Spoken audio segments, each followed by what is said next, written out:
Tú me dices a qué hora. Ah, ok, ya empezó Idalida a grabar. Entonces, bueno, ya podemos ir empezando.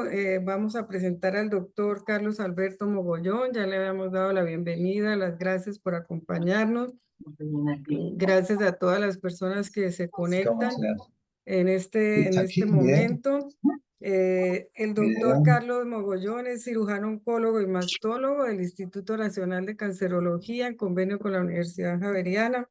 Actualmente está vinculado al Hospital Internacional de Colombia como mastólogo y tiene una experiencia pues de 40 años, nada menos ni nada más en su profesión.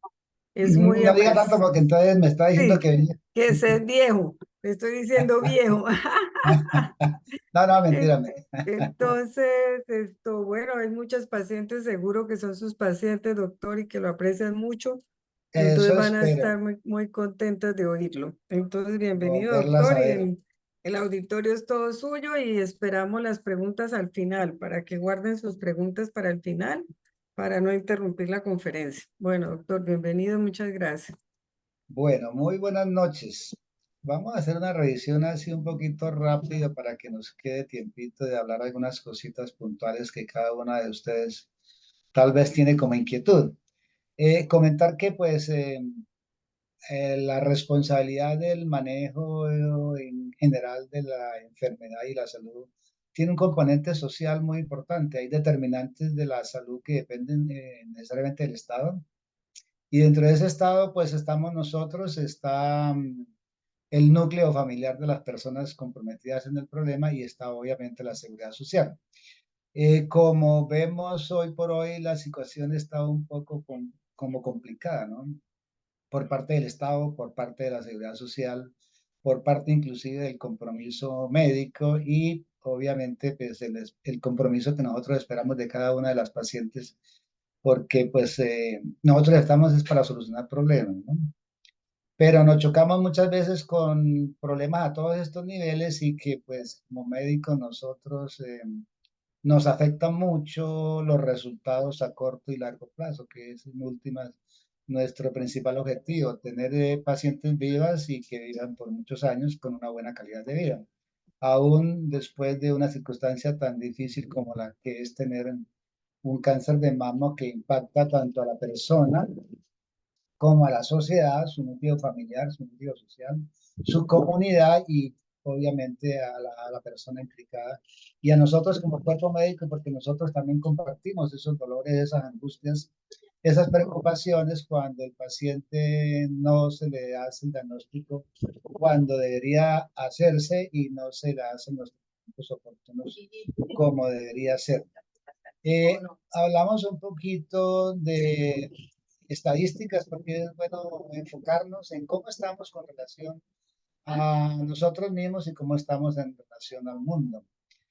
Según las estadísticas de Globoscandal para el año 2022, aproximadamente calculando así en números redondos, éramos 8.000 millones de habitantes, de los cuales habían 20 millones de casos nuevos de cáncer en general y con una mortalidad de 9.7 millones de muertes en ese año, de tal forma que hoy por hoy el cáncer en general se constituye como una de las grandes tragedias del ser humano y que lo enfrentamos en unas condiciones un poco difíciles, sobre todo últimamente. Se considera que uno de cada 5 hombres o mujeres tendrán cáncer a través de su vida, lo cual es bastante preocupante. Y uno de cada 9 hombres y una de cada 12 mujeres morirán de esta patología, inclusive en los mejores sitios de donde se puedan hacer diagnósticos y tratamientos oportunos. En hombres sigue siendo el cáncer de pulmón una tragedia para estos, con muy alta mortalidad, puesto que este cáncer es de difícil manejo. Sin embargo, últimamente han habido mejorías sustanciales, sobre todo en las adyuvancias que han permitido llevar una sobrevida un poco mejor que lo que pasaba antes. En mama, las mujeres siguen siendo las que más padecen esta enfermedad como primera causa de mortalidad. Se proyecta que para el año 2050 habrán en el mundo alrededor de 35 millones de personas con cáncer, lo cual es algo bastante impresionante.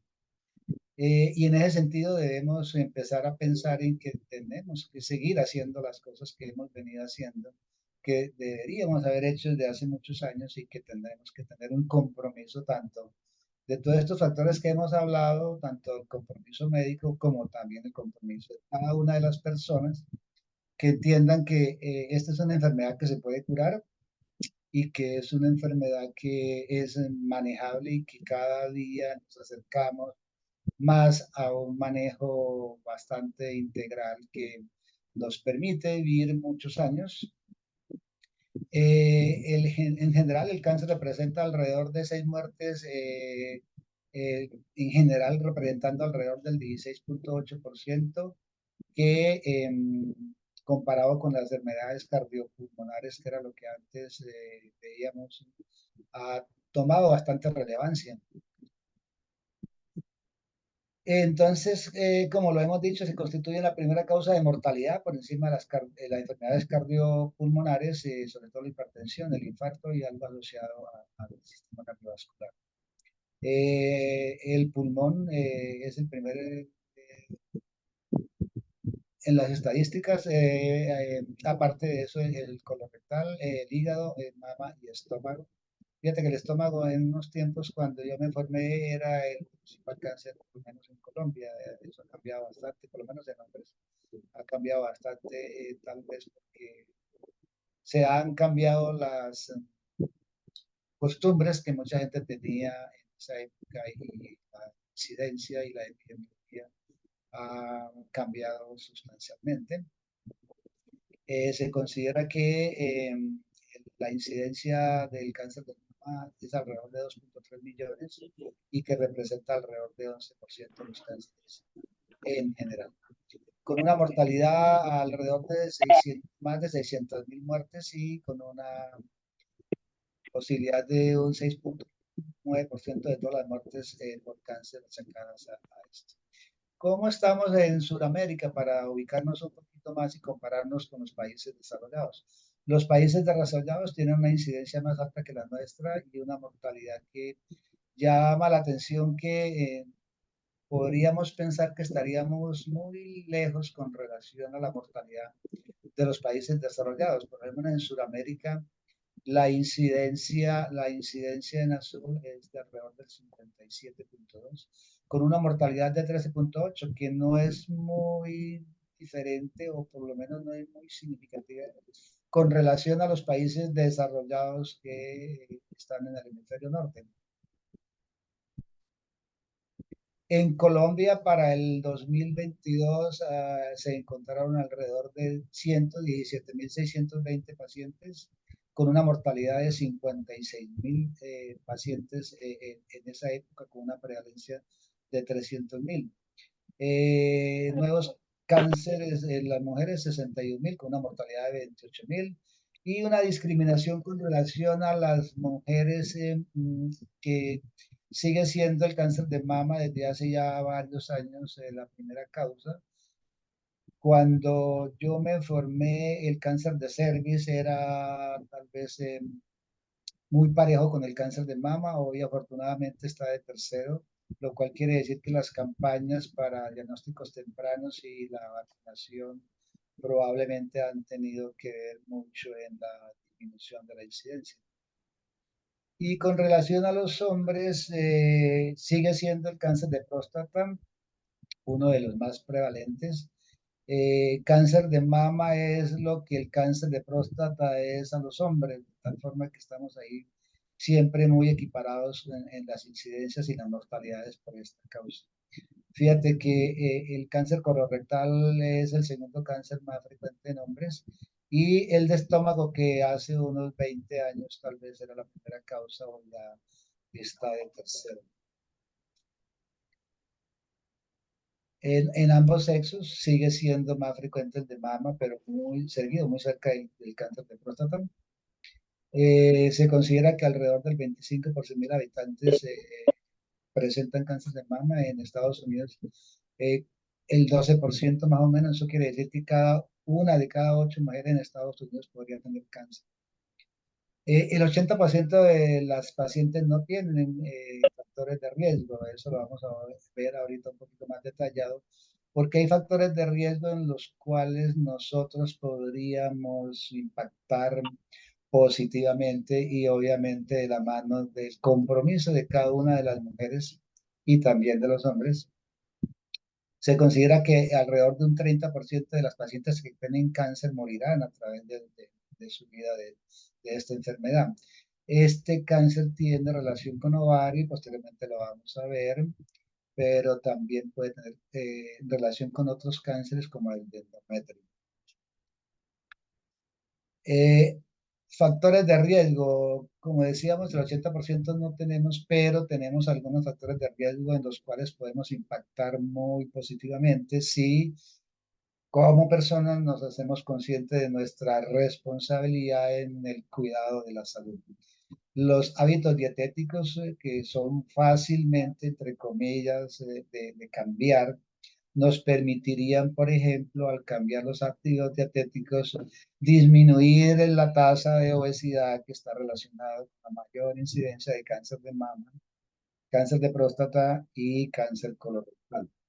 Impactar en los aspectos reproductivos, que posteriormente vamos a ver cómo es que podríamos nosotros también, obviamente, con la responsabilidad de cada una de las pacientes y de las mujeres en general, una concientización en este sentido de los hábitos reproductivos que pues obviamente se enseñan desde muy joven.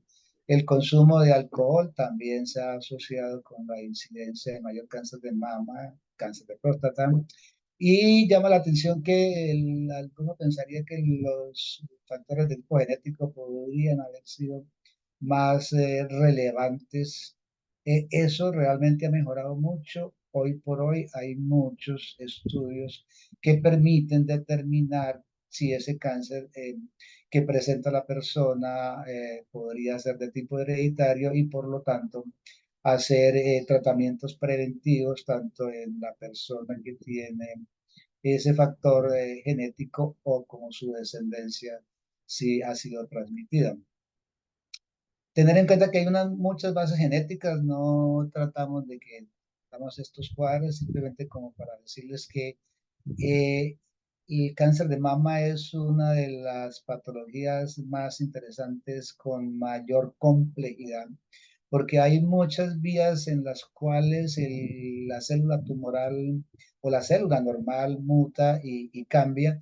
Y esto pues es importante porque debemos conocer todas estas vías por las cuales una célula normal termina siendo neoplásica, porque en este sentido tenemos muchas áreas de manejo y últimamente se han incentivado mucho este tipo de manejos muy selectivos y tal vez supraselectivos, seleccionando el mejor tratamiento para un paciente en un cáncer determinado. Eh, Tener en cuenta que la menarca temprana es un factor de riesgo importante. Vemos con mucha preocupación que las niñas de ahora se están desarrollando a las 9 y 10 años, lo cual en los últimos 30 años esto ha cambiado dramáticamente, puesto que en el siglo pasado las mujeres en promedio se desarrollaban a los 14, 15 años, 16, 17, inclusive, lo cual acompañado de una menopausia tardía, muchas veces inducida, eh, produce lo que se llama una ventana estrogénica muy alta. El estrógeno es el principal factor que está asociado a la génesis y la proliferación del cáncer de mama, de tal forma que si aumentamos esta ventana estrogénica, podríamos, no, si no tenemos necesariamente que tener más pacientes con incidencia de cáncer de mama. Estimular, por ejemplo, el tener hijos, que es una contradicción en principio con muchos jóvenes de ahora que no quieren tener hijos, por una sociedad que cada vez hace más difícil la supervivencia de los núcleos familiares y que hace que muchos jóvenes hoy por hoy no quieran tener hijos. Tener pocos hijos está asociado justamente a esto, porque el tener hijos y lactarlos tiene un factor protector, porque hay en ese momento de los intervalos entre los hijos una menor ventana estrogénica y por lo tanto estas pacientes estarían en ese sentido protegidas. Menos lactancia también, como lo hemos comentado, es un factor de riesgo, de tal forma que es ir concientizando a las madres jóvenes de hoy o las potenciales madres de hoy que hacia el futuro tomen conciencia de estos factores reproductivos que las pueden proteger y en ese sentido podríamos impactar positivamente.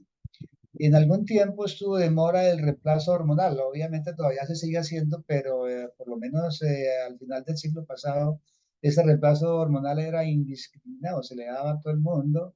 El paciente muchas veces ni consultaba, seguía teniendo reemplazo hormonal por muchos años, con una exposición a los estrógenos, que son los que utilizan para el reemplazo hormonal, tal vez después de la menopausia, inclusive algunas pacientes con menopausia temprana, por algunos otros factores no relacionados con el cáncer, pero que hacen que la exposición a estos estrógenos sea mucho más prolongada. Afortunadamente, cuando los estudios salieron al final del siglo pasado, ya hace bastante, empezaron a decir y a demostrar que las terapias de reemplazo hormonal no podrían ser casi nunca jamás, podríamos decirlo, muy prolongadas, puesto que esta exposición a estrógenos estaba siendo muy estrechamente asociada con la génesis del cáncer. El uso de contraceptivos, que hoy por hoy las niñas a los 9, 10 años es un escándalo, a uno le parece que no, pero sí uno lo ve. Empiezan a tomar anticonceptivos por su cuenta sin siquiera consultar con su mamá, con su papá, con su familia. Y nadie sabe, y cuando uno se da cuenta es que estas niñas han estado tomando anticonceptivos orales por varios años. Regular o moderar el consumo de bebidas alcohólicas es un factor que también podemos impactar positivamente para quitar este factor de riesgo. Habíamos comentado del exceso de peso, estimular la actividad física, tanto desde el punto de vista recreativo como desde el punto de vista competitivo, hacer que los niños cada día estén dejando más los computadores y estimularlos a que sus horas de descanso no pasen frente a una pantalla o frente a un celular o una tableta, porque esto hace que en el tiempo estos niños prácticamente van a ser todos obesos. Si nosotros vemos fotos de los años 70, 80, cuando éramos jóvenes, uno casi no veía gorditos. Tú ves las fotos y todos éramos flaquitos. Hacíamos mucha actividad física y eso hacía que nos mantuviéramos en forma. Como lo comentamos, la menor de 11 años se ha visto que aumenta alrededor de un 20% el riesgo comparado con las menarques que son después de los 14 años. Tener un parto menos de 20 años, lo cual no se aconseja porque la mujer no tiene las condiciones tanto físicas, mentales y de desarrollo como para enfrentar un cambio tan dramático como es tener un embarazo, un parto y posteriormente una lactancia. Tener un parto menos de los 20 años se considera prácticamente, o el riesgo es equiparable a no tener hijos.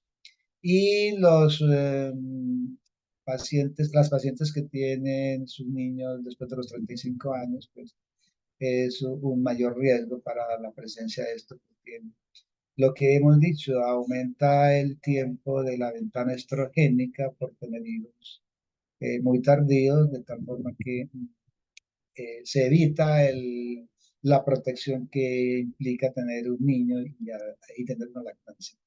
Los estudios están plenamente demostrados que la proporcionalidad de los meses de lactancia disminuye drásticamente las curvas con relación a las personas que no lactan.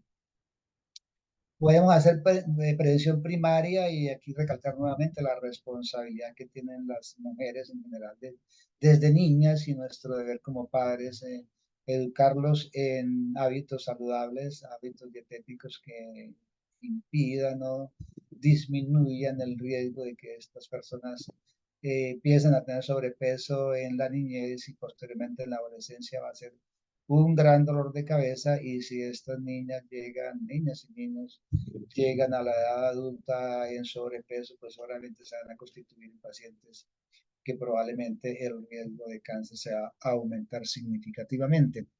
Evitar el consumo de alcohol, como lo habíamos dicho, incrementar la actividad física y la lactancia.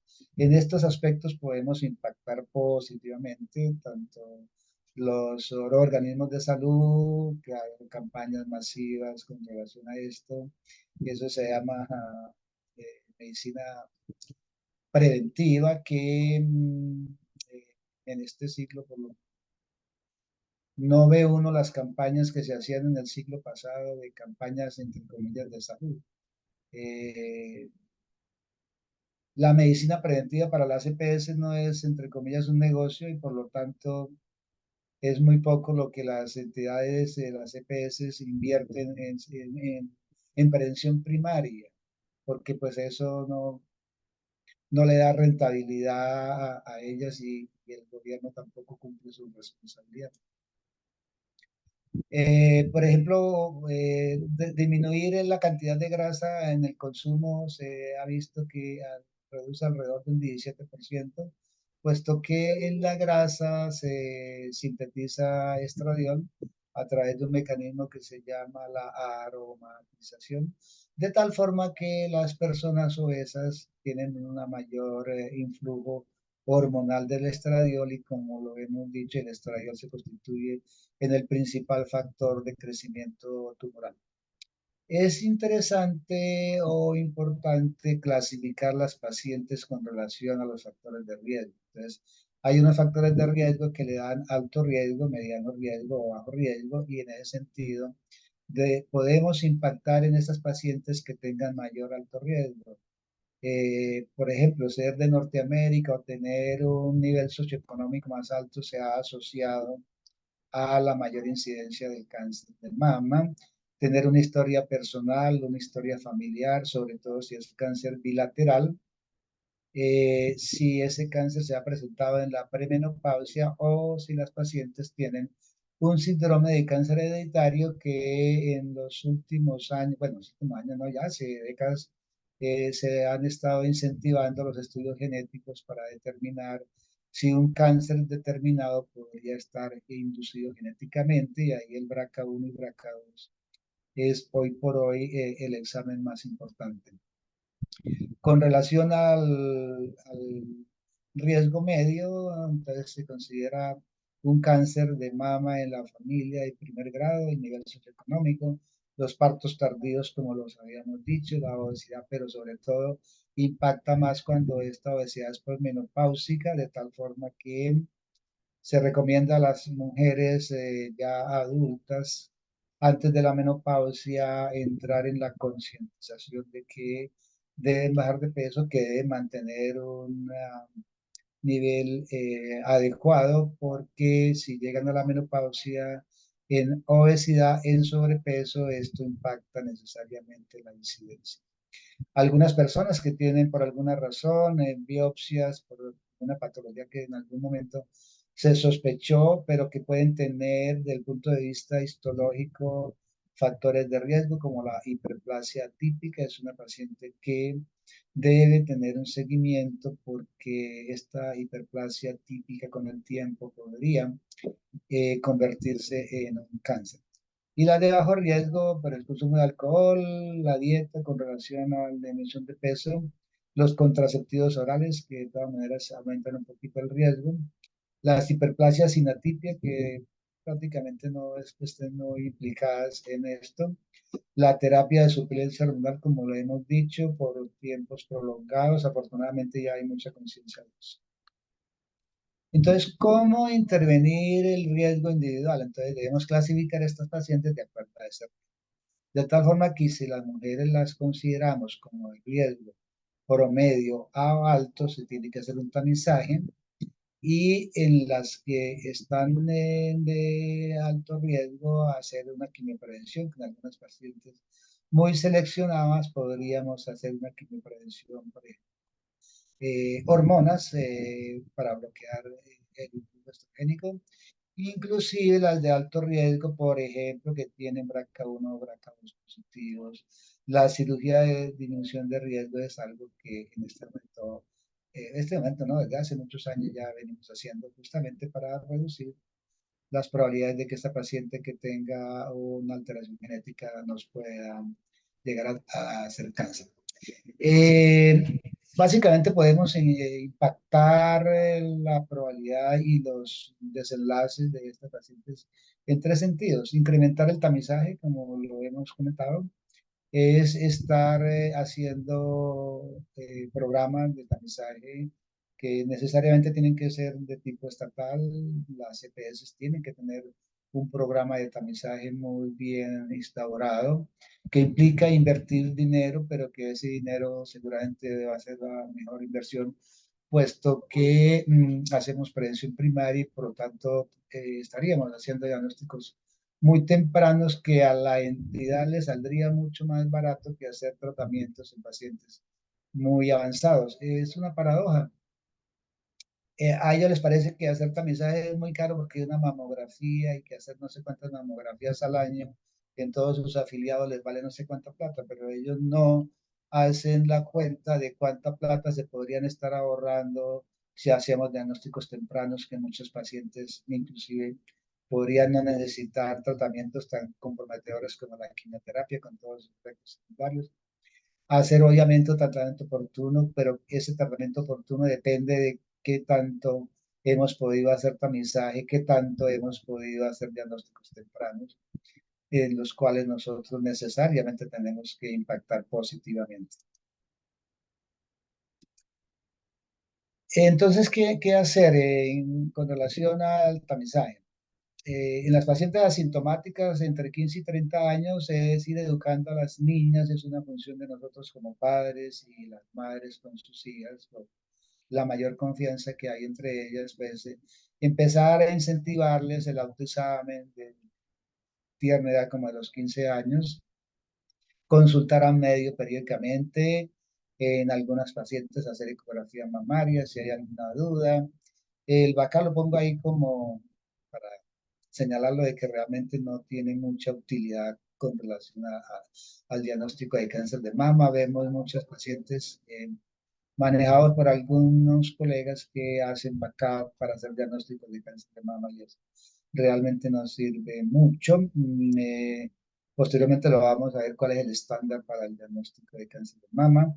Entre los 30 y los 50 años, pues hay que seguir haciendo autoexamen necesariamente y ahí empezamos a tener la importancia y la relevancia que tiene la mamografía en los diagnósticos tempranos porque muchas lesiones tempranas son vistas solamente en la mamografía, inclusive ni siquiera se ven en la ecografía, y por lo tanto la mamografía se constituye en el elemento más importante para hacer tamizaje y por lo tanto diagnósticos tempranos.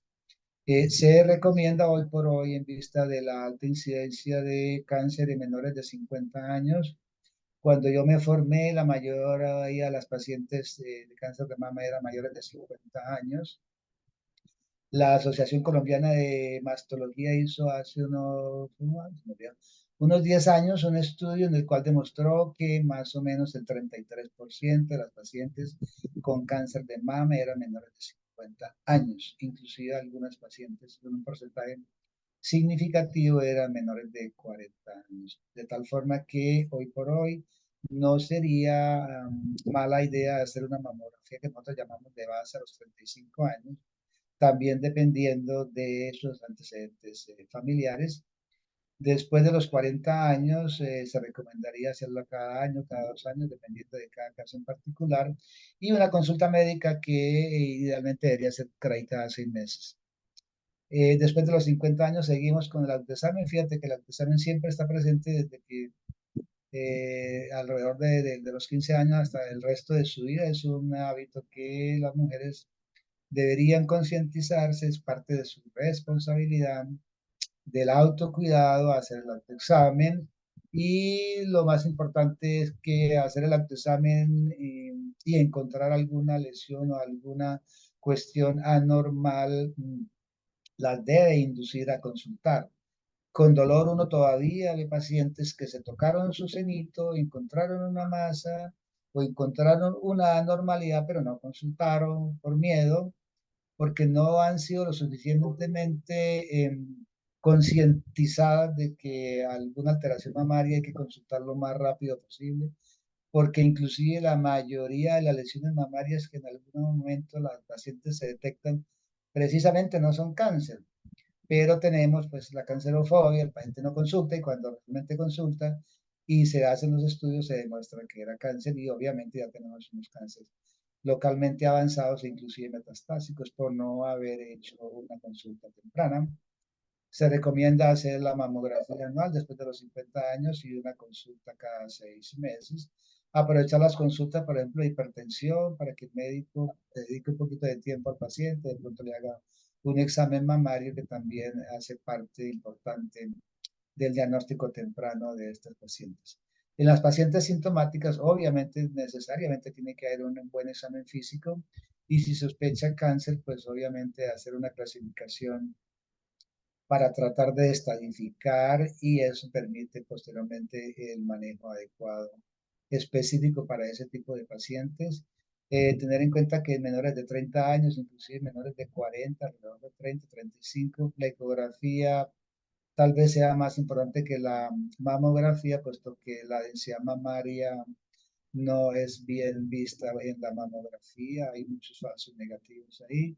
De tal forma que si se tiene una sospecha en un paciente sintomático a estas edades, se recomienda resonancia mamaria, que hoy por hoy en nuestro medio es relativamente fácil de hacer.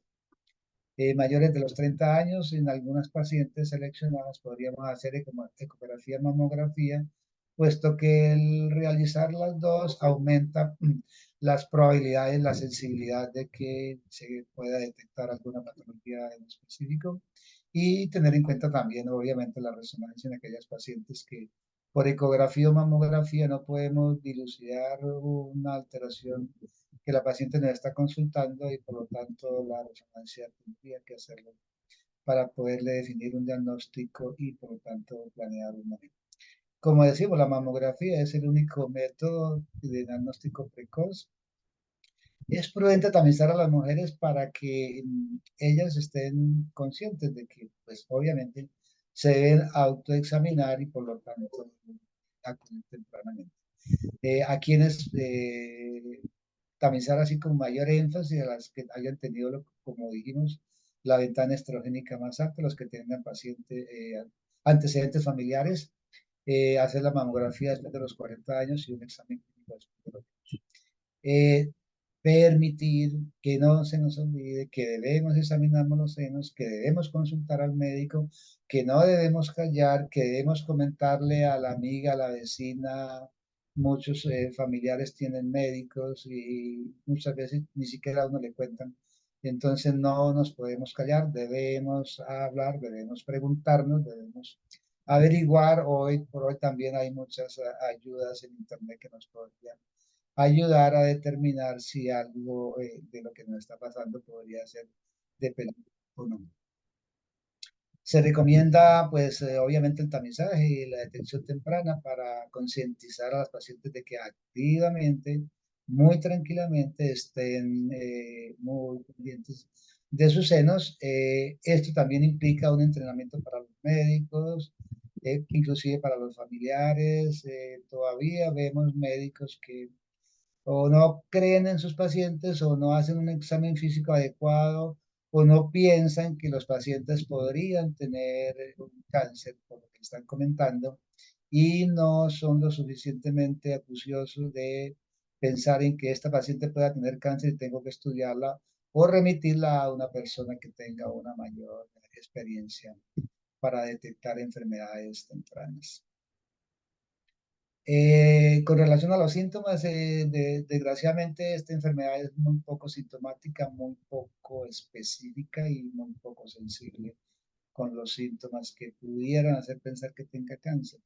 El dolor solamente se constituye alrededor de un 15% de las pacientes, de tal forma que muchas veces se comete el error que la paciente, inclusive los médicos, algunos médicos, la paciente consulta, tengo una bolita en el seno, el médico le pregunta, ¿tiene dolor? No, no tengo dolor, entonces tranquila, no haga nada, no hay problema. y obviamente esta paciente podría tener cáncer. Algunas molestias, alguna sensibilidad, alguna sensación de estiramiento, alguna secreción que en algunas personas, pocas veces realmente uno encuentra secreciones de tipo patológico que hacen pensar en cáncer. Eh, Examinar el seno para determinar su tamaño, su forma, mirar el pezón, a veces no vemos el pezón, o la paciente se examina el seno pero no mira el pezón, mirar si hay síntomas, si hay simetría, si hay retracción, inversión, si está engrosado, se recomienda a las pacientes que se toquen el pezón, que hagan una forma como de enrollamiento, de frotamiento del pezón, porque esto les permite saber si está engrosado, ver si está ulcerado. Hay personas que están umbilicados y las pacientes nunca tienen la precaución o de limpiárselo o de abrirlo de tal forma que se vea un poco más adentro si hay alguna secreción o alguna lesión microulcerada o algún cambio que podríamos hacer pensar de que realmente podría haber algo ahí peligroso. Eh, no es infrecuente que cáncer de mama que se manifiestan en el pezón o como un brotecito en la areola se puedan pasar por eczemas y reciban tratamientos prolongados sin ningún efecto, obviamente, y que por lo tanto, pues, cuando uno ya se da cuenta, ya tienen un cáncer más avanzado. Mirar la piel, si hay cáncer que produzca retracción, hay pacientes que tienen cicatrices, hay pacientes que han tenido otras cirugías y pueden tener necrosis grasa, hay pacientes que tienen traumas mamarios que posteriormente hay una necrosis grasa y haber tenido una mastitis crónica que siempre dejan cicatrices, tener tromboflebitis de las venas de la mama que se llama síndrome de Mondro, ver si hay aplanamiento de la piel. La piel mamaria pues no es aplanada, tiene su contorno específico y el hecho de ya ver un aplanamiento de la piel se constituye un signo de alarma. Muchos nos asustamos o muchos pacientes, inclusive médicos, se asustan porque el paciente les comenta que tienen sangre por el pezón. La mayoría de las pacientes que secretan sangre por el pezón no son cáncer, generalmente son papilomas intraductales o papilomatosis y los diagnósticos son relativamente fáciles de hacer y el tratamiento oportuno también. Obviamente hay que descartarles cáncer porque en medicina no hay nada absoluto. Esta secreción es mucho más preocupante, es una secreción serosa. La mayoría de los cánceres papilares o lesiones papilares o inclusive cáncer de otra estirpe histológica tienen este tipo de secreciones. Desafortunadamente no muchos cánceres tienen realmente, cuando uno lo busca activamente, secreción y sobre todo este tipo de secreción. Lo que les decía de abrir el pezón y ver por dentro qué hay, esto es una secreción, está un poquito desfacelada aquí la parte interna del pezón, está brillante, tiene una secreción que probablemente sea una secreción serosa. Ver estas lesiones que alguien la puede pasar como un eczema, pero no se dan cuenta que tiene este otro cambio aquí en la piel. Esto se llama piel de naranja. Es como si viéramos una naranjita, todos estos punticos. Esto es infiltración de la piel por los linfáticos dérmicos, por las células neoplásicas, y esto es una lesión que ya está erosionando la piel y, como le decía, podría pasarse por un eczema y hacer un diagnóstico equivocado. Esto es un caso ya mucho más avanzado, con una piel que está turgente, que está brillante, que hay ya alguna destrucción de la areola del pezón. No todo lo que encontramos en mamas, tanto en el examen físico como en la sintomatología del paciente o como en las imágenes diagnósticas, es cáncer. Muchos pacientes de ellos tienen quistes. Y los quistes son de un diagnóstico y tratamiento realmente muy fácil. Si los quistes son grandes, es meterles una agujita y sacarles el líquido. Ese es el único tratamiento que hay. A los hombres tampoco se nos puede olvidar que a nosotros, sobre todo a nuestra tierna edad, ya empieza a haber una incidencia importante de cáncer de mama. Eh, y cada vez uno está viendo pacientes más jóvenes.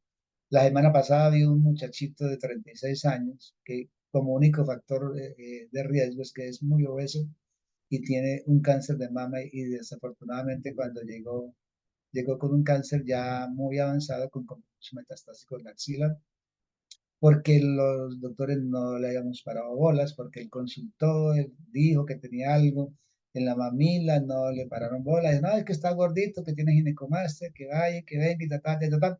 Finalmente, obviamente, demostramos que era cáncer, está en quimioterapia, terminó la quimioterapia, no fue muy bien y lo vamos a operar tal vez el próximo mes y tiene 36 años. La biopsia con BACAP, como dijimos, no, realmente no la usamos, nosotros ya hace muchos años que no la usamos. La biopsia truco es el estándar en el cual permite una buena cantidad de tejido que sea representativo. No solamente lo necesitamos para tomar la muestra de patología, sino hacer otros estudios de inmunistoquímica que requieren material. Algunos colegas toman uno o dos disparos y la muestra es insuficiente. El patólogo le va a decir, no, no alcanzó la muestra para hacer el estudio de biopsia, entonces toca volver a tomar biopsia, lo cual ya hoy por hoy no debería existir eso, ¿no?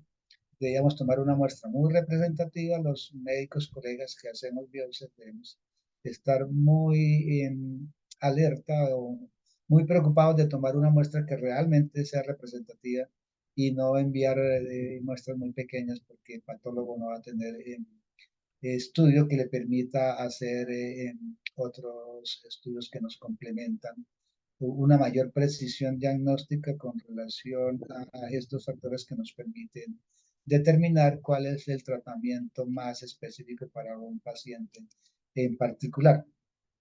Esta biopsia nos permite clasificar algunos tumores y cada uno de esos tumores podría tener un tratamiento diferente.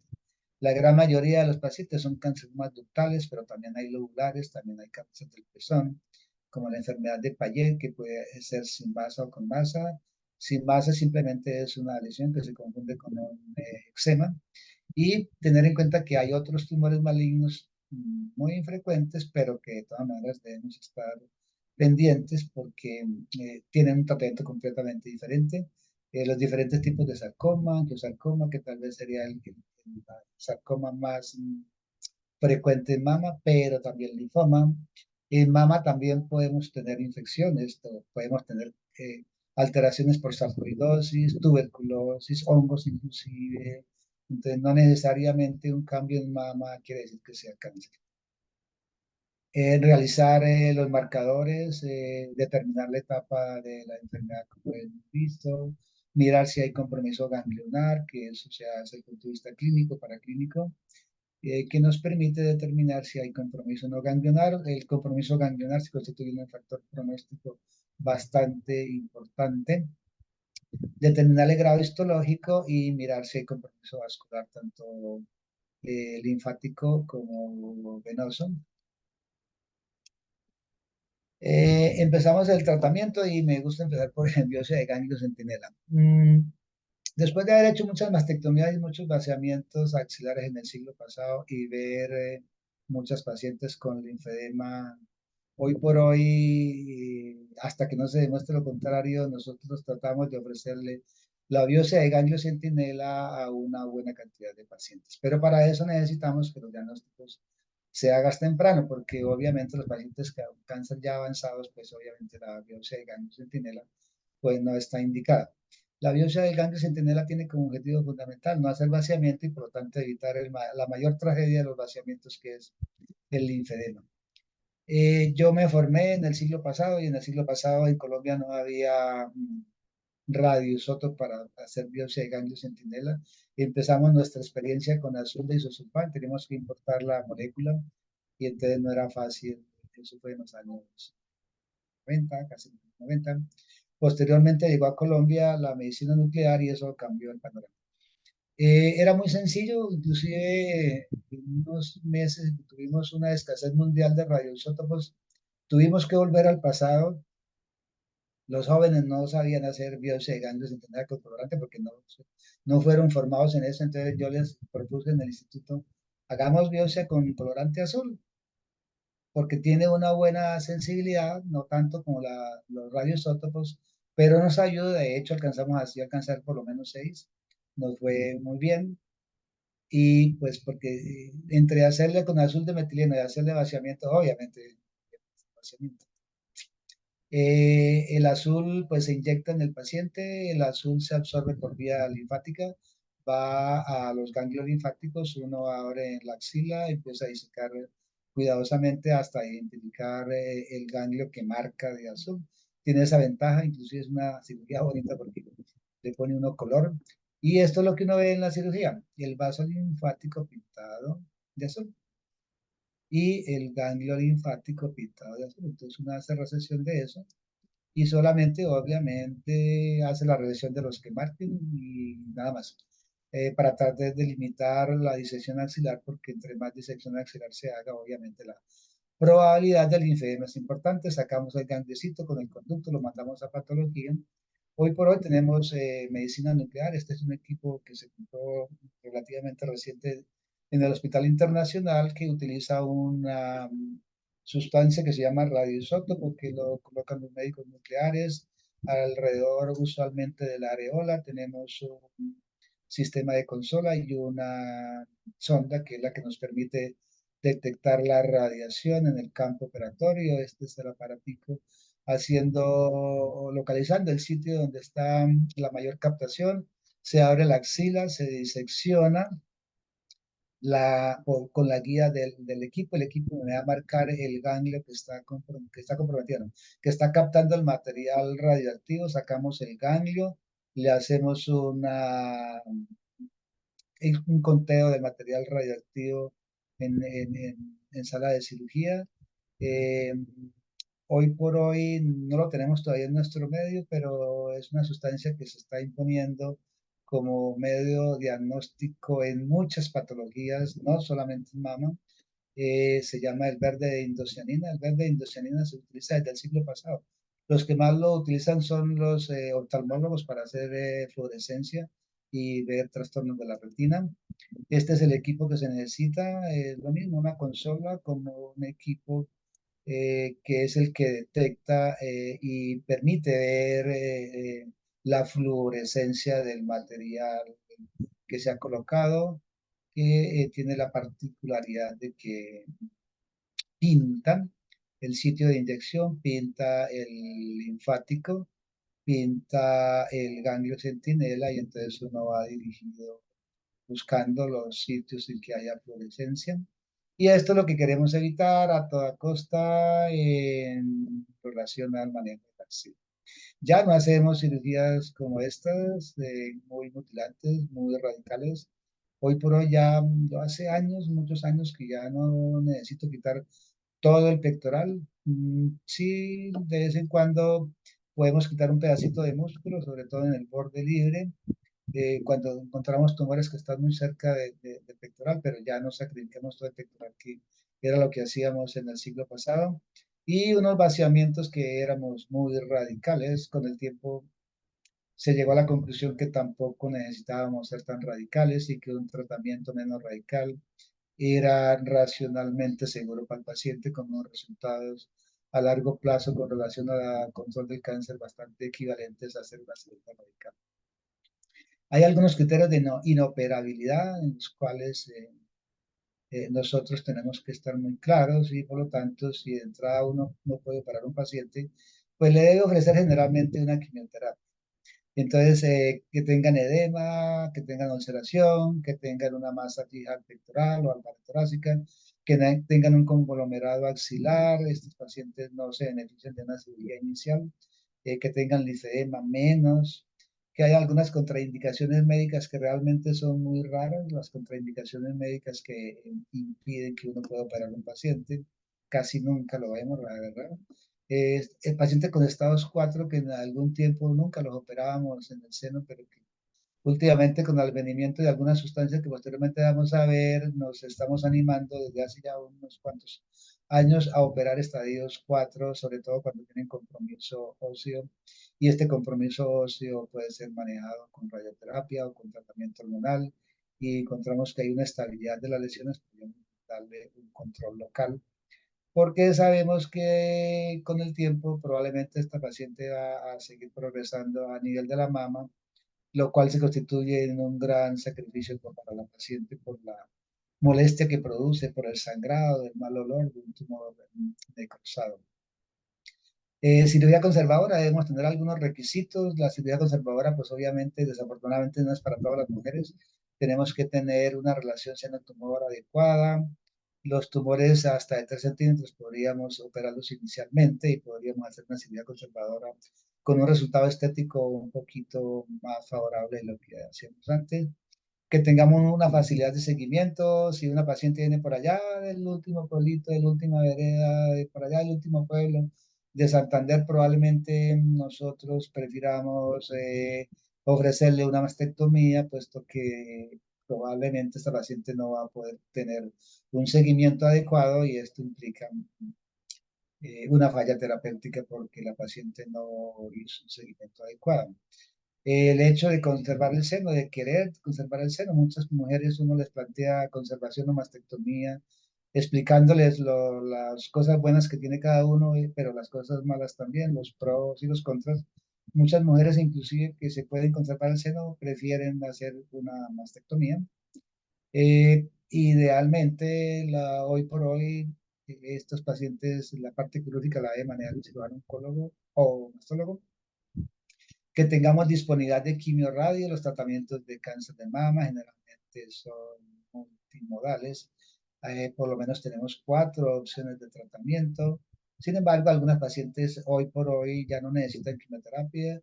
Estamos en una fase de desescalamiento de la quimioterapia. Hoy por hoy ya hay sustancias que están utilizando y que con buenos resultados están suplantando la quimioterapia, la cual tiene más efectos secundarios y una calidad de vida un poco más difícil, pero pues son casos muy seleccionados. Inclusive la radioterapia ya no se le vende a todas las pacientes con cirugía conservadora. Algunos casitos muy puntuales podríamos evitar la radioterapia.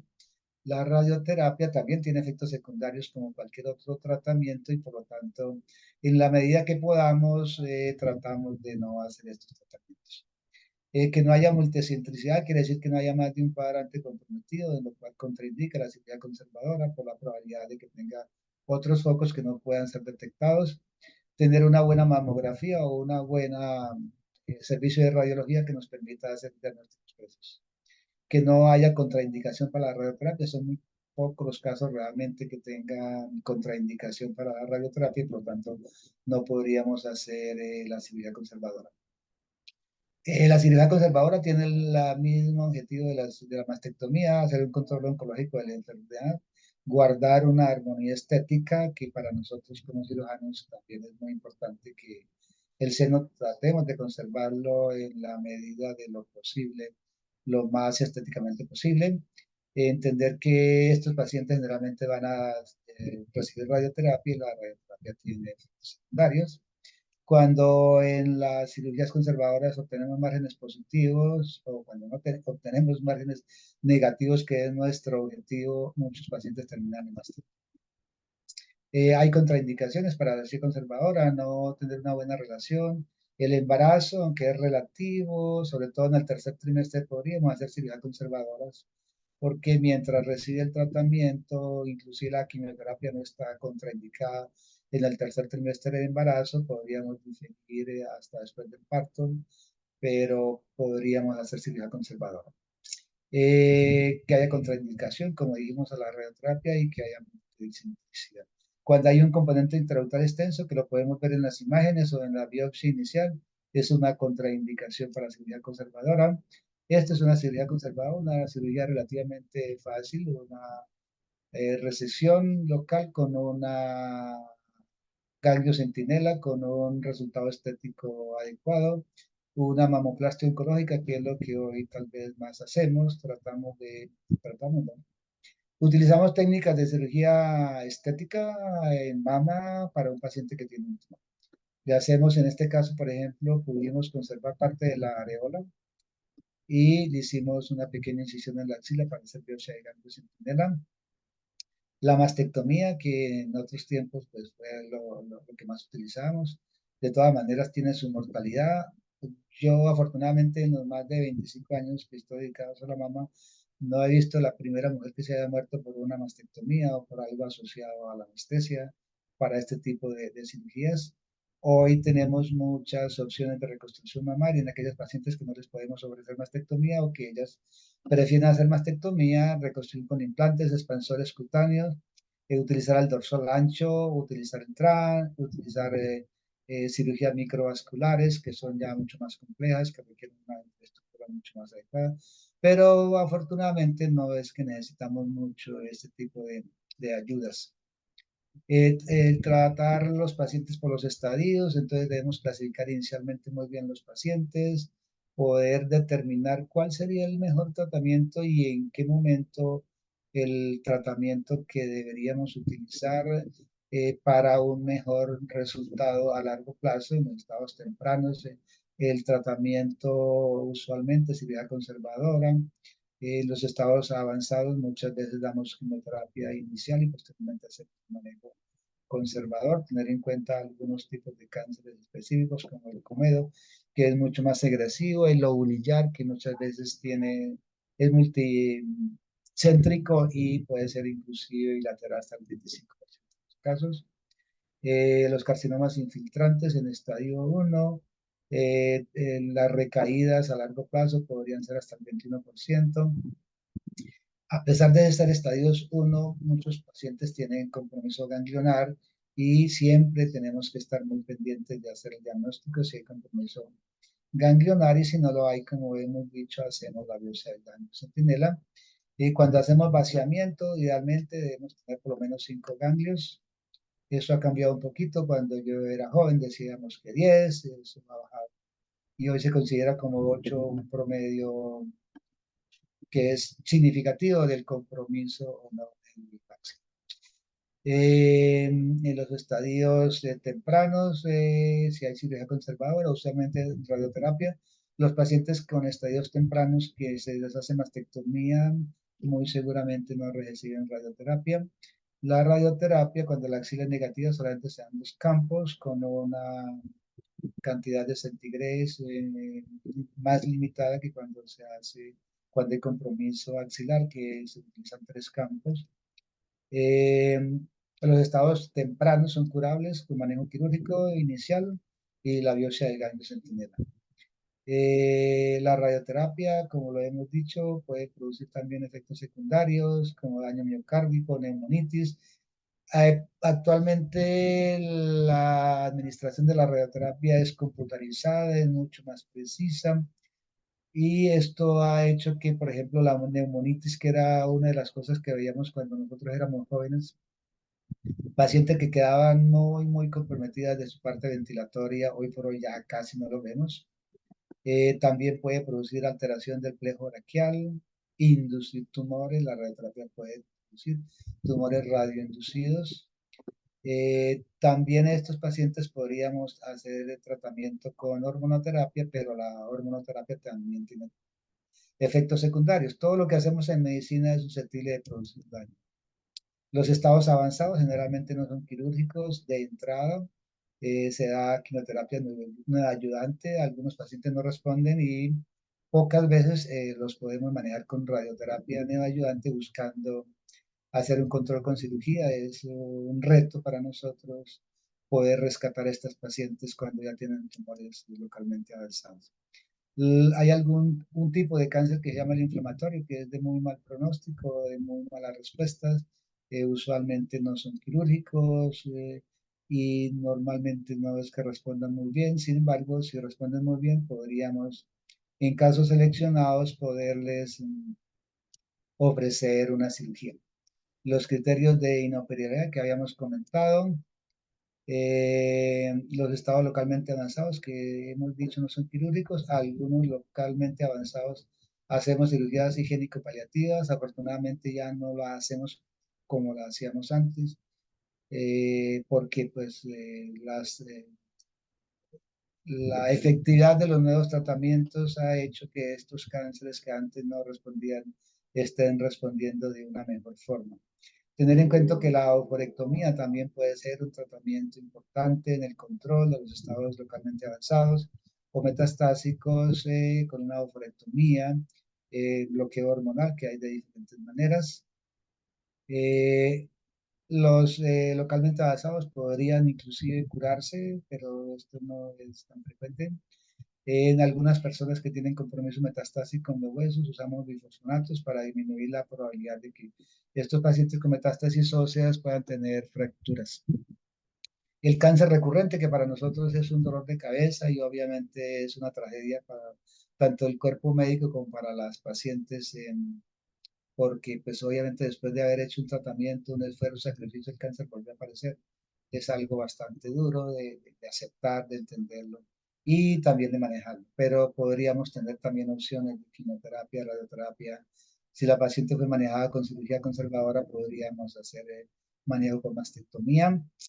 Algunas cositas con relación a la quimioterapia. Seguimos utilizando la quimioterapia prácticamente desde el siglo pasado. No hay quimioterapias nuevas, por lo menos en la última década no han aparecido nuevas quimioterapias, pero así han aparecido otras moléculas como estas que son las que están, bueno, realmente no es de moda, sino que han demostrado a través de todos los estudios ya desde los últimos, tal vez los últimos 5 años, que han demostrado que podrían en algunos pacientes seleccionados estar reemplazando la quimioterapia con una mejor positividad en la respuesta, inclusive en las pacientes metastásicas, pero básicamente solamente se utilizan para los pacientes que son receptores positivos y el ER2 negativo. Entonces, estas son las tres moléculas que estamos utilizando. Frecuentemente se utilizan con un inhibidor de aromatasa o con el fulvestrant, que es un bloqueador de los esteroides. También utilizamos anticuerpos monoclonales. Estos los hemos utilizado desde ya muchos años. Inicialmente era el trastuzumab. Hoy el trastuzumab se está combinando con sustancias como la entancina o el arisutecan, el cual permite rescatar pacientes que han salido resistentes al trastuzumab. El aplicarle estas moléculas combinadas han demostrado unos buenos resultados y en este momento hay estudios muy interesantes que prometen que los pacientes con ER2 positivo que han fracasado con trastuzumab podamos rescatarlos con este tipo de nuevas moléculas. Hoy por hoy ya los pacientes con ER2 positivos los usamos, llamamos la dupleta, trastuzumab, pertuzumab, y el pertuzumab es una droga que está iniciándose, ¿no? Hace ya un par de años se está utilizando con unos buenos resultados cuando los usamos combinados. En mama, usualmente las combinaciones son más efectivas que las monoterapias. Antiangiogénicos son algunos pacientes que utilizamos, no tanto en mama, usualmente no se usa el bevacizumab. Sin embargo, algunos pacientes que podrían mostrar que hay alguna importancia en cuanto a la angiogénesis, podríamos bloquearle este mecanismo y por lo tanto poder hacer un control. La inmunoterapia en los pacientes que son triple negativos, que tal vez sean los cánceres de más difícil manejo, puesto que las opciones terapéuticas son muy limitadas. Hoy por hoy ya hay muy buenos trabajos. Hay básicamente dos moléculas que son de inmunoterapia que están haciendo un control adecuado de estas. Inhibidores de la tirosinquinasa para ER2, la patinil, ya casi no lo usamos. Hace unos 10 años tal vez era mucho más utilizada porque no teníamos otras herramientas y de todas maneras fue una droga que también vino a hacer alguna diferencia con relación a los pacientes que tenían ER2 positivo. Y hoy por hoy esto es relativamente nuevo, el olaparib, que es específico para pacientes que tienen BRCA positivo, es la molécula de elección. La radioterapia, que hay diferentes modalidades de terapia, como les comentaba, hoy por hoy la radioterapia modulada de una intensidad muy bien definida sobre un blanco determinado que impide que podamos producir efectos secundarios. Los equipos que se utilizan son altamente especializados. Hoy por hoy son muy precisos, son altamente computarizados. Los blancos son muy bien definidos, que tratan básicamente de no producir alteraciones ni en el corazón ni en el pulmón. La convencional, la que hacíamos desde el siglo pasado, se hacían 25 a 30 sesiones. Hoy por hoy hay esquemas acortados que disminuyen los efectos secundarios y a largo plazo tienen un control muy similar a lo que hicimos antes. Nos permite tratar más pacientes en los mismos tiempos porque son tratamientos que duran la mitad del tiempo. Y últimamente está lo que llamamos el FLAS, que son 5 sesiones nomás, lo cual es también igualmente efectivo. Obviamente no es para todas las pacientes. En algunas pacientes con seriedad conservadora se utiliza un refuerzo, un BOS, en el lecho tumoral. Y la hormonoterapia, que tal vez es la última, pero no la menos importante, es, digamos, en secuencia, es tal vez lo último que nosotros iniciamos para ya complementar el tratamiento. Las hormonoterapias son a largo plazo. Y nuestro objetivo fundamental a largo plazo es convertir al cáncer en una enfermedad como la hipertensión, que se trata con una tabletica y si tú eres juicioso vas a vivir muchos años. Ya por lo menos estamos utilizando tamoxifeno por 10 años, la terapia hormonal extendida que llamamos.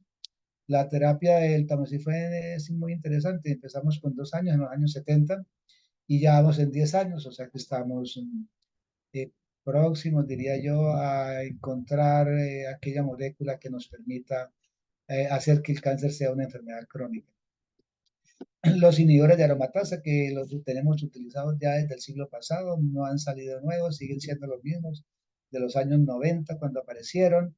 El fulvestrant, que es relativamente reciente, y en las pacientes jovencitas que tienen cáncer avanzados, le hacemos un bloqueo hormonal, lo que llamamos una, entre comillas, oye feo, una castración química, es evitar que la paciente ovule y por lo tanto que no produzca los estrógenos. Y metástasis óseas, como decíamos, prevenir la osteoporosis cuando damos inhibidores de la aromatasa que generan osteoporosis, las protegemos con bifosfonatos, con calcio y vitamina D y les recomendamos que hagan ejercicio. Y ahora sí, por favor, las preguntas, porque ya vamos, a pesar de ir corriendo, me gustaría oírlas, a ver qué inquietudes tenemos, si alguna duda quedó con relación a la exposición o a nuestra responsabilidad como médicos y como pacientes, como sociedad, como núcleo familiar, que necesariamente tenemos que estar muy pendientes porque todos los trabajos que se hagan a todos estos niveles impactan positivamente o negativamente en el resultado final de las pacientes que tienen cáncer. Muchas gracias, doctor. Doctor, si quiere podemos dejar de compartir pantalla. Con eso entonces vemos a todas las pacientes.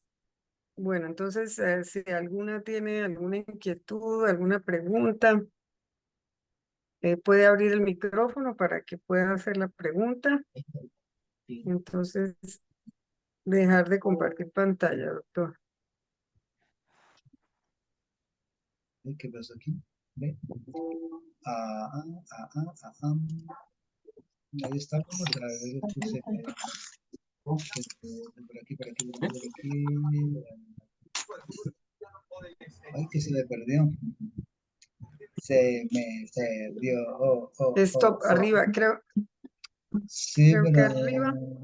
a ver, por aquí más, no es por aquí más. Ah, Ya, ya. ahora sí. Listo, perfecto, doctor. Muchas gracias.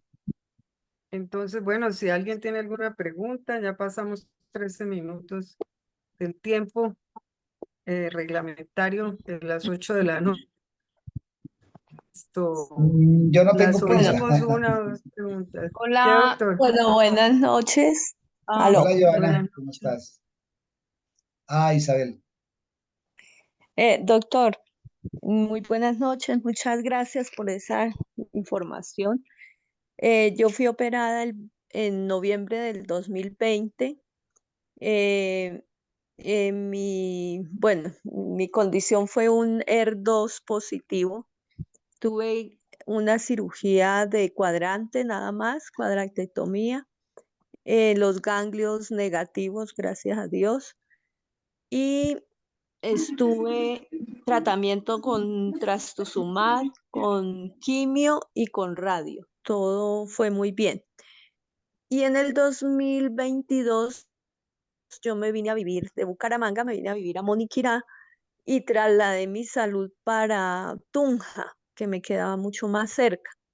Mm, el año pasado me hicieron una ecografía transvaginal encontraron que había un engrosamiento del endometrio por el tamoxifeno y me hicieron el grado, me salió negativo a la vez, no había muy poca muestra, me decía el doctor, pero yo nunca tuve sangrados. La ecografía transvaginal dio que tenía endometrio grueso, pero nunca he tenido un sangrado desde que la menstruación llegó a la menopausia, jamás he tenido sangrado. Sin embargo, hicieron el legrado en julio del año pasado. Bueno, todo salió bien, pero el oncólogo, cuando vio el resultado que fue en abril, él me dijo, cambiamos el trastuzumab, El el tamoxifeno. tamoxifeno por el anastrozol. Llevo un año con el anastrozol, un poquito más de un añito tomándolo, y él simplemente me dijo que posiblemente iba a tener dolores en los huesos, que posiblemente el anastrozol me podría producir osteosporosis, pero lo que ha sido curioso que yo he hablado con algunas señoras y me dicen de lo que usted nos dijo de último, la vitamina C, la vitamina De D y, calcio, y yo, nada, de eso yo no he calcio, recibido. ejercicio. Bueno, ejercicio sí hago y me Pero hay que tomar asoleo, también calcio y vitamina D. pero Cuando el estabas médico, tomando tamoxifen no era realmente muy necesario porque el tamoxifen tiene un efecto protector en el huesito. sí. Evita en cierta medida la osteoporosis. Pero los inhibidores de aromatasa sí producen descalcificación y por lo tanto debe ser protegida con calcio y vitamina D. Y No, pero obviamente él no, la dieta, ¿no?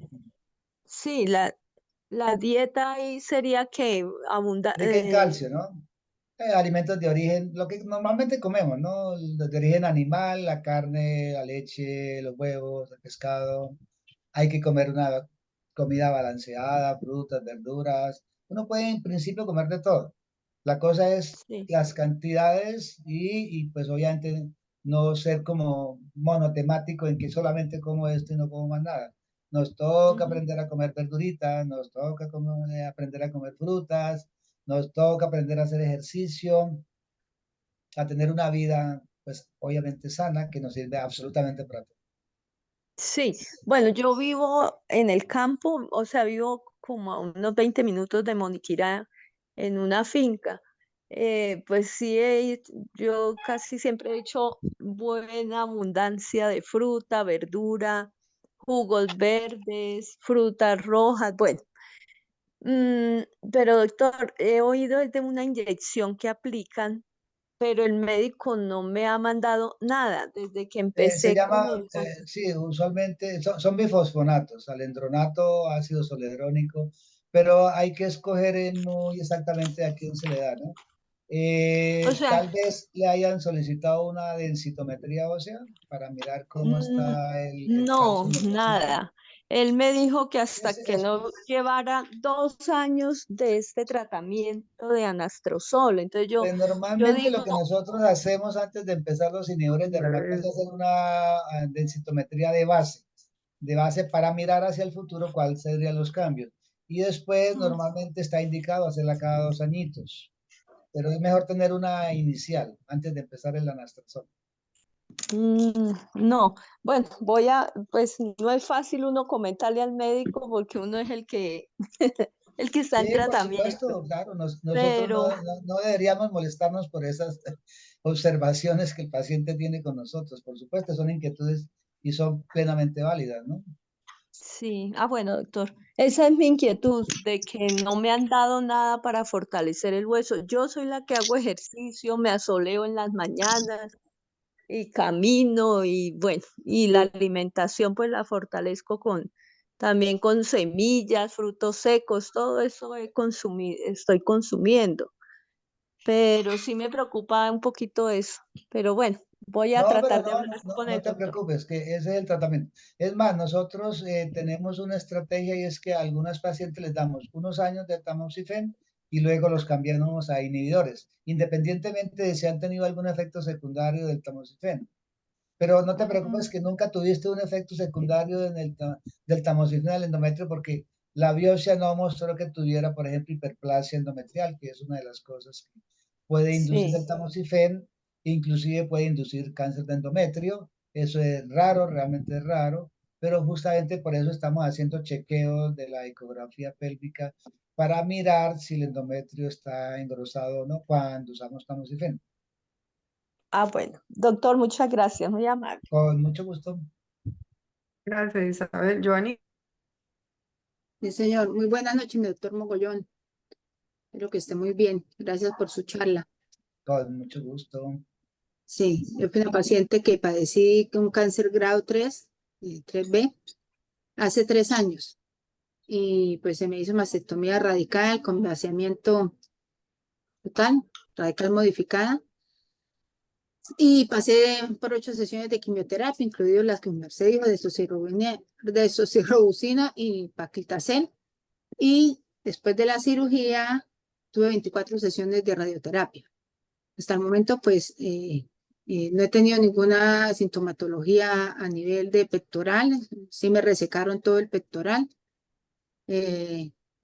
todo 14 ganglios y lo demás se fue en radioterapia en la axila y a nivel de cuello porque salieron 2 ganglios positivos para carcinoma. Entonces, pues se extendió la radioterapia hasta cuello.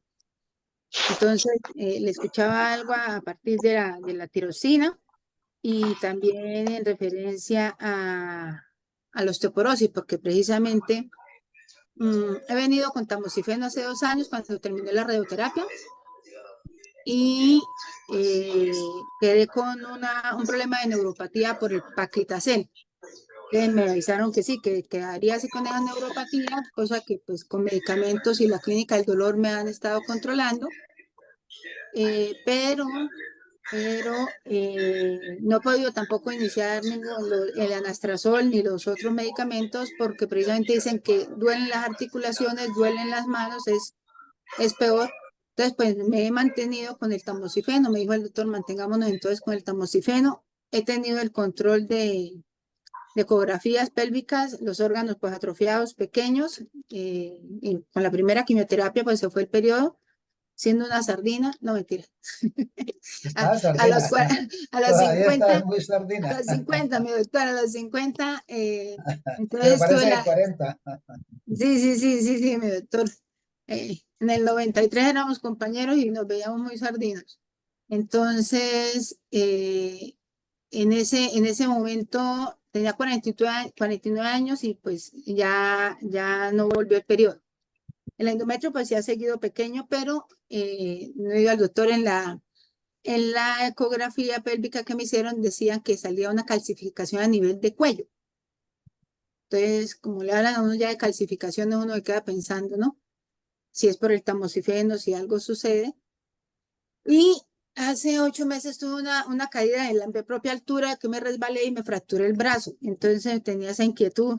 Hablaba el otro día con la doctora Lija, precisamente la osteoporosis y el hablarle al oncólogo sobre la densitometría es importante porque uno puede llegar a sufrir de osteoporosis en ese caso, porque fue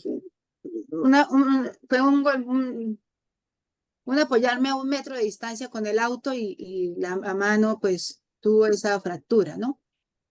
A nivel total del hueso del radio. Entonces, tuve esa inquietud. Queda uno con síndrome, con tendencia hacia una osteoporosis. Sería bueno hacerse la No, densitometría. normalmente, sí, señora, normalmente se recomienda hacer una densitometría de base en cualquier mujer, independientemente de las enfermedades que tenga a los 50 años, para tener una base hacia el futuro, porque sabemos que hacia el futuro la osteoporosis es directamente proporcional a la mayor edad. Entre más edad se va perdiendo más hueso.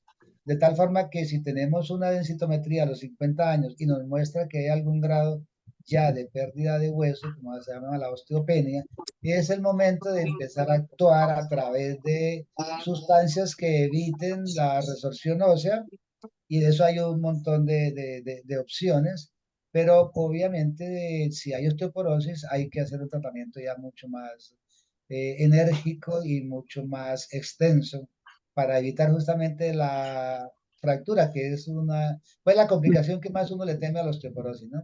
Sí, Porque una fractura a una tierna edad de 70, 80 años es muchas veces casi la muerte del paciente, por la inmovilidad que produce y la inmovilidad en el encamamiento.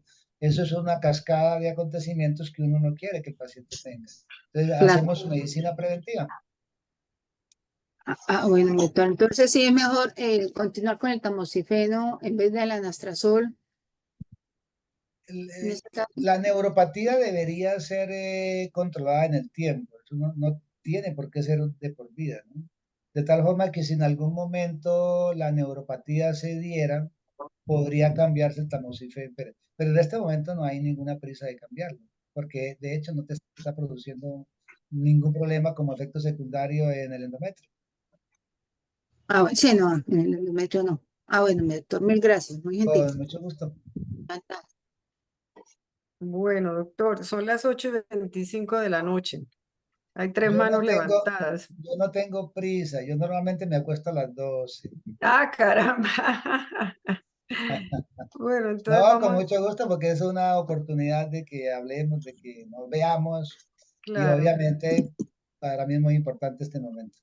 Bueno, muchas gracias, doctor. Entonces vamos a ir a Elsa Peña. Buenas noches, doctor. Mi nombre es Elsa. Doctor, yo fui operada en el 22 de cuadrantetomía, ¿no? Y a mí me empezaron a dar el tamoxifeno, pero entonces yo le dije al doctor oncólogo, que me empezaba como cuando me bañaba, me brotaba, como que me daba rasquiña los pies y me daba rasquiña. Entonces yo le dije que me lo cambiara. Y me lo cambió me lo cambió por anastrozol, y el anastrozol, a mí las articulaciones de la mano me duelen demasiado las manos, y él me da y también otra cosa, que ellos me dan el calcio, y yo el calcio no me lo tomo porque es que me pone con un estreñimiento terrible, doctor. El tamoxifeno sí tiene efectos secundarios muy diferentes a los inhibidores de aromatasa, que son los tres que hemos presentado. Desafortunadamente, las dos drogas son muy efectivas para evitar el cáncer, ¿no? Tanto en el sitio operado como en el otro seno. Pero como todo en medicina, todo es susceptible de producir efectos secundarios. Y uno de los grandes problemas de los inhibidores de aromatasa es que producen artralgias, que a veces son insoportables y toca suspender el tratamiento. De tal forma que si se dan inhibidores de aromatasa, debes tomar el calcio y la vitamina D. El calcio, uno de los efectos secundarios más molestos es que produce estreñimiento. Pero para el estreñimiento hay muchas medidas dietéticas, no tienes que tomar droga, no tienes que hacer nada especial. Es aumentar el consumo de fibra. ¿Qué alimentos dan la fibra? Pues las verduras, las frutas, tomar buena cantidad de líquidos, y eso la gran mayoría de las veces no necesitas tomar más nada. Pero se recomienda que tomes el calcio, porque si no te va a dar osteoporosis. Doctor, qué pena. ¿Y será que, o sea, le digo al doctor oncólogo que me vuelva mejor a dar el tamoxifeno? Si los efectos secundarios ya son molestos y son intolerables, podríamos volver al tamoxifeno perfectamente. Sí. Sí, se Ah, puede bueno, gracias. perfectamente, porque esa es la opción que queda, ¿no? La cosa es que si de pronto hizo alergia, y lo que me comentabas, pudiera haber sido que hubiera hecho alergia al tamoxifeno, entonces no sabemos si realmente fue alergia o qué pasó, pero que se puede regresar, Sí, sí, son intercambiables, ¿no? sí, porque cuando me bañaba por la mañana, eso, uy, me cogía como una red, me picaba y eso. Entonces, pues yo le comenté a la doctora, porque es una doctora.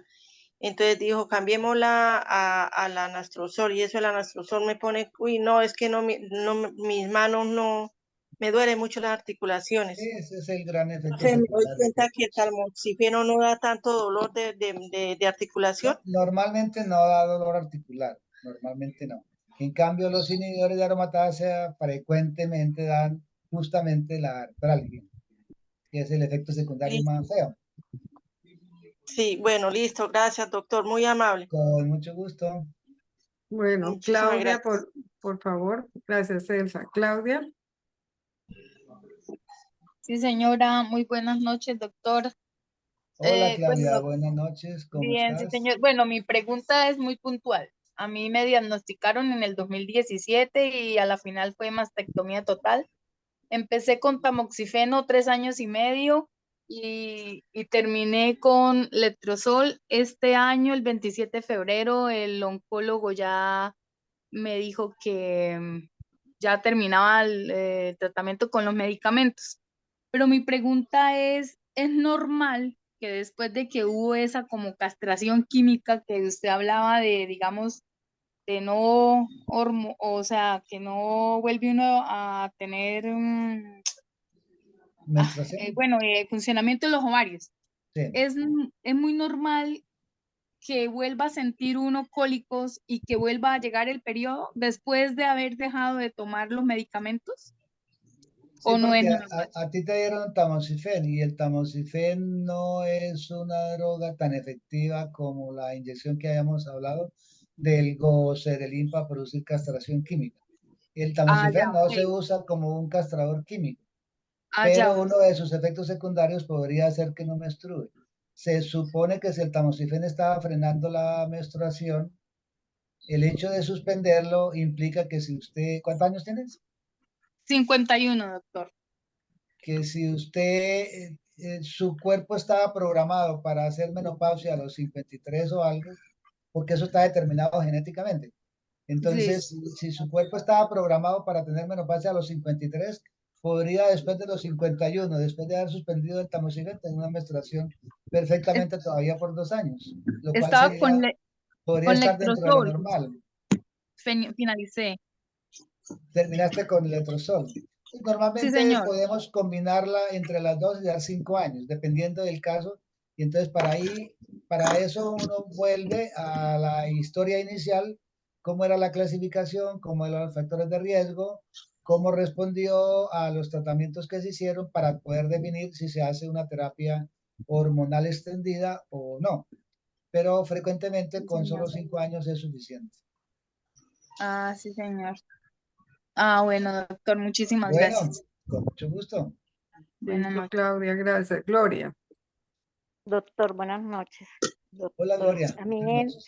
en el 2018 me hicieron histerectomía total. En el 2021, en octubre, me hicieron mastectomía total. Mi cáncer fue un BRAF 4C, se encapsuló, yo duré casi año y medio con él. Bueno, nos fuimos a quimios inyectadas, me hicieron esto, sí, me hicieron 16 y en agosto del 2022 arranqué con tamoxifeno y lo tomé hasta marzo de este año. A partir de como de enero, febrero Ojalá. de este año, empecé a hincharme los pies, los tobillos. Entonces yo le dije al oncólogo, ¿por qué me estoy hinchando? ¿Sí? En agosto del año pasado, él me dijo, ¿cuánto llevamos con el tamoxifeno? Yo le dije, 1 año, doctor. Dijo, bueno, vamos a hacer exámenes como si nos fuéramos a cirugía nuevamente. Me hizo antígeno de cáncer, todo, tomografía, gamografía, todo. En la tomografía me salió un nódulo en pulmón izquierdo, el cual estoy esperando una cirugía. En este momento tiene 2.5, un poquito más. Y yo le dije, doctor, ¿por qué me duelen los pies? ¿Por qué me duelen los tobillos? Yo no puedo caminar, yo no puedo estar tanto de pie. Bueno, al salir el nódulo en el pulmón, me mandó el PET scan. Este año me lo hicieron en enero y el PET scan arroja de que no hay cáncer en mi cuerpo. Eso es una bendición para mí. Pero entonces me mandó al cirujano de tórax.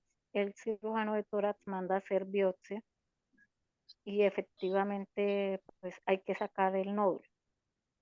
Volví otra vez a control en marzo con el oncólogo y yo le dije, yo sigo hinchada, ¿qué sucede? Yo no puedo ni caminar y mis manos se están hinchando. Bueno, me dijo, bueno, vamos a cambiarlo por el exemestano de 25 miligramos. Arranqué bien, la primera semana me deshinché, se me bajó el estómago, todo, yo feliz porque yo ya podía caminar. Pero la semana siguiente me broté que parecía una mazorca, desde la cabeza hasta los pies. Eso eran parches rojos. ¿Y esto qué pasó? Bueno, me vio y me dijo, es raro, ya se le cambió por segunda vez, suspenda el medicamento, en 2 meses nos vemos. Perfecto, llevo casi 20 días de no tomarlo y resulta de que a partir del lunes otra vez estoy brotada, otra vez estoy hinchada y no sabemos por qué si no estoy tomando el medicamento. Entonces me citó para mañana. No sé qué sucederá, no sé qué será, porque si no estoy tomando el medicamento, ¿por qué estoy brotada otra vez, doctor? Y me hincho, es que me hincho toda pareja. Entonces, porque riñones, según los exámenes que me hacen, están bien, ¿sí? No hay cáncer. La verdad que quisiera saber qué sucede ahí, ¿sí? Porque todos mis exámenes salen bien, el PET, hasta él me dijo, la felicito, no hay cáncer. Yo le dije, doctor, lo sabíamos desde el primer día que el doctor Corso me operó, que él ese día me dijo, ya no hay cáncer. Yo me quedé mirándolo y dijo, ya no hay cáncer y acuérdese de mí que dentro de un mes que nos veamos, usted ya no va a tener cáncer. La patología va a salir bien. Sí, a pesar de que era un virus 4C. Entonces mi pregunta es, ¿a qué se debe si no estoy tomando ningún medicamento? No Gracias. está tomando absolutamente nada, ningún medicamento. Nada, ni tamoxifeno, ni exemestano, nada. Porque Solamente estoy tomando levotiroxina de 50 miligramos porque en mayo del año pasado me operaron. Yo duré con un nódulo casi 9 años, pero era benigno. Entonces el doctor Rey, André Felipe Rey, me dijo, ya tenemos que sacarlo porque hay un antecedente de cáncer. Usted viene un virus 4C, evitemos. Y estoy tomando solamente levotiroxina de 50 miligramos. Es lo único que estoy tomando. ¿cuánto lleva tomando la tiroxina? 1 año. En mayo Y de al este año principio cumplí el año. de tomarla no notó ningún cambio, ningún tipo de Nada, brotes o algo. nada, no señor, Porque no señor, hay para nada. 4 órganos que cuando se enferman son los que pueden estar produciendo las hinchazones. Que tenga un problema cardíaco, que se lo debieron haber descartado. Que tenga un problema hepático, No, que se lo debieron haber descartado. no, Que o tenga un sea, problema renal, que se lo debieron haber descartado. sí señor. Que tenga un hipotiroidismo, a pesar de tomar 50 microgramos de tiroxina, podría estar hipotiroidea y entonces hay que descartarle que tenga hipotiroidismo y eso se hace con un examen que se llama TSH. Si el Sí señor. TSH es normal, ya descartamos esa posibilidad, ¿no? Sí, Entonces porque habría que pensar incluso, en alergias de otro tipo, en enfermedades de otro tipo ya mucho menos probables y menos frecuentes, entonces sí tendría que pasar con un alergólogo para que le eche una miradita a ver si le encuentra algún causa no frecuente de esas cosas que son infrecuentes y que no se presentan normalmente así como tú las acabas de decir. Entonces sí sí valdría señor, la pena echarle una miradita por ese ladito. porque tanto el TAC, de la camografía, el PET scan, todo dice que el hígado, el vaso, los pulmones, el riñón, está bien, que lo único es que no saben por qué se produjo el nódulo en pulmón, ¿sí? Entonces, Pero al fin el el sugerir, nódulo se lo van a sacar o no?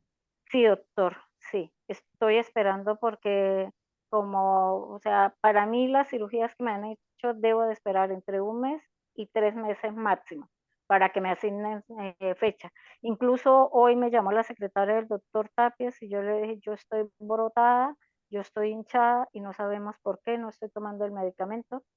Entonces me dijo, ¿y cuándo la atiende el oncólogo? Yo le dije, estoy esperando que me respondan, creería que entre mañana y el lunes. Dijo, entonces esperemos a ver qué le dice el oncólogo para poder programarle la cirugía, porque no sabemos qué tenga si usted no está tomando medicamento.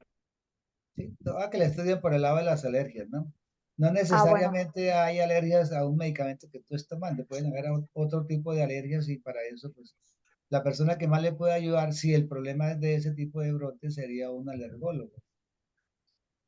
bueno, doctor, sí, porque esto, mañana, si Dios quiere, yo tengo la cita entre 10 Sí, y 10 y coméntale media. a la oncóloga para que ella Si por este lado que hemos hablado no hay una explicación lógica, hay que buscarle por otro lado y ayudarse, No, pues pues obviamente, de otra especialidad. sí, sí, porque esto, como me preguntaba su merced, no, riñón, hígado, todo eso está bien. Sí, porque eso le han hecho seguimiento a eso también, y incluso el endocrino dijo, la felicito porque está súper bien. Y no hay cáncer porque cuando yo fui a la control en marzo, yo ya tenía el resultado del PET. Dijo, ¿le hicieron PET? Yo le dije, sí, señora, aquí está. Dijo, vea, no hay cáncer. Y está bien. Yo le dije, sí, doctor, lo único es que me estoy hinchando, pero los riñones están bien. Y no sabemos por qué, pero en ese momento no me había dado alergia a nada, o sea, no me había brotado, solamente se me hinchaban los tobillos, terminaba el día hinchado los tobillos y ya, pero al otro día yo amanecía bien, pero ahora es a diario, así me levante, mis manos son hinchadas y mis pies son hinchados. Y el dolor es impresionante. Ayer estaba yo un dolor que le provoca a uno ponerse a llorar del mismo desespero. Sí, hay que buscarle por ese lado Ah, para ok, buscar doctor. una explicación racional al problema, ¿no? Y obviamente Ah, hacer el bueno, manejo adecuado. Bueno, querida, muy mucho amable, gusto. una Listo, feliz Gloria. noche. Vamos Gracias, a contestar la última, doctor, que es Milena Cadena, que lleva rato con la mano alzada. Y ahí cerramos Se le va a ya. cansar la mano. Sí, sí, sí, sí, sí. A ver, Milena, te oímos. Que ya estamos abusando mucho del tiempo del doctor. Abre el micrófono. Eso, Ya. ahora sí, ahora No, sí. muchas gracias. Lo que pasa es que mi mamá, a ella le hicieron una extracción del seno derecho, después le hicieron un vaciamiento axilar. Terminando ese proceso, tuvo las quimios, radioterapias, le hicieron también una extracción de ovarios, ya tiene 46 años, para que ya no pudiera tener más como la menstruación. Actualmente está tomando el calcio, vitamina D3 y el tamoxifeno, mientras que le pueden dar el letrozol, porque pues no le han, el seguro no le ha autorizado la droga del letrozol. Y ella siente que cuando empezó a tomar ya como esta droga, se le hacen como unas bolitas en las venas y ahí se le forma como un morado.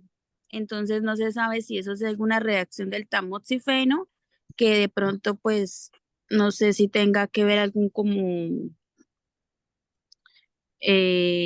causa por eso o algo así, o si es mientras que se cambia el letrozol. Son morados como cuando uno se golpea, que le sale un morado. ¿Es Sí, parecido a eso? señor. Sí, O sea, señor. hay que hacerle pruebas de coagulación. A ver si es que tiene un problema de coagulación o tiene las plaquetas Pues bajitas. Hay que cuando estudiarle por ese ella, lado de coagulación. cuando ella tuvo la operación de la extracción de los ovarios, a ella le mandaron 10 anticoagulantes, pero el seguro en sí eh, no, como hasta los 20 días no nos dieron los anticoagulantes. Sin embargo, como no se les dan, no los dio el seguro, ella salió de operación y se le compraron los anticoagulantes y se alcanzó a poner 6. No se Pero, puso las 10 dosis ¿cuánto hace completas. que no lo usan? Eh, no, ella salió de cirugía e inmediatamente se le compró el ¿Cuánto anticoagulante hace? ¿Cuánto hace que se operó? el 6 de abril. El 6 de abril. ¿Y la última dosis del anticoagulante se lo pusieron cuándo? Ya más de 6. un mes. Sí, señor. Esos anticoagulantes se colocan cada 24 horas, y su efecto va hasta 36, de tal forma que después de 36 horas, póngale 2, 3 días, ya no hay efecto del anticoagulante. Entonces no sería lógico que sea ese tipo de morados consecuencias del anticoagulante. Entonces sí debería ser importante hacerle un estudio nuevo de los factores de coagulación, hacerle un cuadro hemático para ver cómo están las plaquetas, para ver si hay alguna explicación para que a través de trastornos de coagulación pudiera tener un morado. Pero no es asociado al anticoagulante porque ya lleva mucho tiempo sin usarlo. Ni tampoco por el tamoxifeno. Es poco probable que produzca eso, ¿no? Y ese, y Produce bueno, lo contrario, el tamoxifeno puede producir lo contrario, que son trombosis. Pero eso usualmente no se presenta en los primeros días del uso del tamoxifeno, usualmente es años después, pero y, no parece haber una causa-efecto con relación al tamoxifeno. y en ese caso yo se lo puedo comentar a quién, a la oncóloga o A al la mastólogo, oncóloga, a a la cualquiera de los oncóloga, dos, sí, a cualquiera de los médicos que te está viendo, que a está viendo usted. tu mami para Pues que... sí, a usted que es el mastólogo de mi mamá y a la doctora Alarcón. Ah, perfecto, entonces desde el internacional, entonces esa es la forma de abordar el problema, ¿no? No parece ser que tenga asociado la anticoagulación a los morados. El tamoxifeno es poco probable que produzca ese efecto secundario. Pero hay que buscar los estudios de la coagulación para ver que no tenga un trastorno de coagulación. Ok, vale, muchísimas gracias, doctor. Bueno, Muy bien, mucho muchas gusto. gracias. Muchas Adelantaron la consulta. gracias. Doctor, mil gracias por toda su Querida, disponibilidad, tiempo y demás. buenas noches, gracias a ustedes por tenernos en cuenta, por permitirnos compartir con ustedes un ratico de estos que es tan agradable y tan bueno para todos. Merecido descanso. Bueno, muchas Sí, gracias señora. a todas por Bueno, conectarse. mucho gusto. En Buenas 15 noches. días No, nos a vemos. ustedes Muchas por el gracias. espacio. Mediante Dios. Gracias. Gracias. Gracias. La Dios los doctora bendiga. Ligia. Buenas noches. Gracias, Señorita. Ligia, feliz noche.